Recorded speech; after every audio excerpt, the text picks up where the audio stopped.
Vlog natin today will be about paano mag-set up at gumamit ng camera for TVI.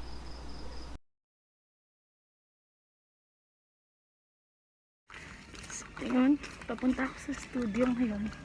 So, we're gonna have a shoot. So, napakalayo ng studio sa bahay namin. So, ang studio sa school. So, this is what we use for TVI. So, ang school is 2 cantos away from our apartment. So, ayan. Of course, bago ang lahat, kailangan nating i-plug lahat ng kailangan i-plug. That includes yung dalawang ilaw, yung camera mismo, tapos yung TV. Kung ang laptop na gagamitin, kailangan ding isaksak din yan. Kasi kung walang power, hindi tayo makapag-shoot.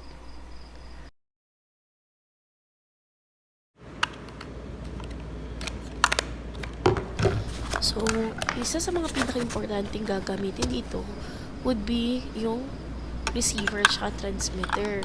Ito yung magiging malaking bagay para sa audio ng video natin. So, ayan, nilalagyan ko ng battery.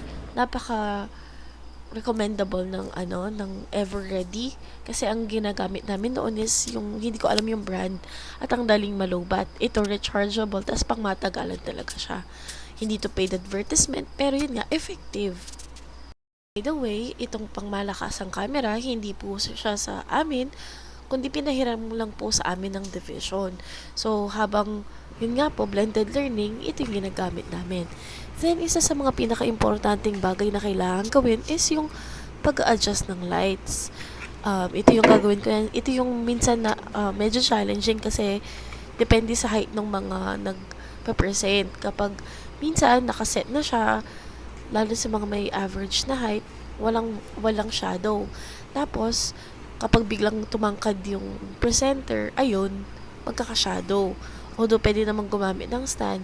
Minsan kasi matagal yung pag-shoot. So, hassle din yun sa nag-shoot. So, ayun, tamang adjust na lang. Parang, ayun, hindi nga ako professional po. Disclaimer lang.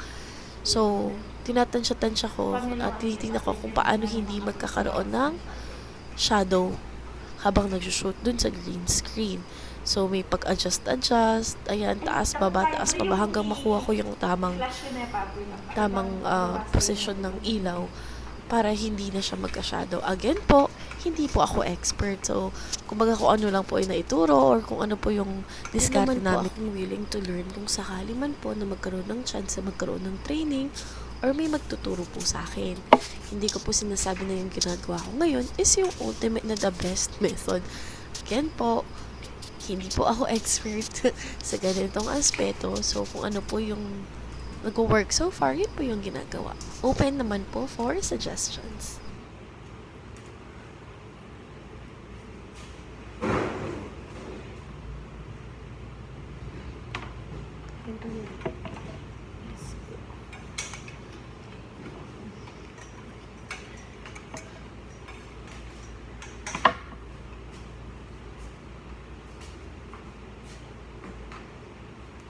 Ay, Ma'am Kirina, next. Okay, so before we have our shoot, so ito yung setup natin. We have to make sure na naka-on yung light. Ayan, naka-on sila. So you could adjust them through this. So importante na walang shadow. So ilalagay natin yung SD card dito. Ito. So ito, lagay natin yung SD card. Ayan. Ayan. So there. And then we have our earphones. Headset, kung ano man siya. So, kailangan isuot yan. And then, kapag i-on, you have it here. Ayan. So, ayan. And then, we have the mic or the lapel. Ayan yung receiver. So, you have to make sure na nakakonect siya doon sa may port para sa receiver. Pang-connect ng camera sa mismong receiver. And then we have the transmitter there. Yun yung ginagamit ng presenter. So, anong gagawin? So, isusuot ko to. And then, isa-sound check muna. Para i-review, i-click ko lang tong play. Ayan. So, ito yung pang-navigate ko. Ayan. So, ipi-play natin kunwari ito. Ayan. Pindot lang. And then, magpe-play na siya. Ayan. Tapos, touch screen din siya. Kaso, super touch. Okay, ayan. Si Ma'am Shara Colleen. So, pwede mo rin i-press dito. Okay. And then, ipe-play mo lang, balik mo. So, kung gusto mo mag-start ulit sa pag-record, pindutin mo yan. Ayan. So, pindutin mo yung thumbnail, tapos andun na ulit. It's important na walang shadow dun sa area na yun. And then, you're all set. Basta dapat nakasaksak na dyan yung TV. I'm gonna show you what it looks like. So,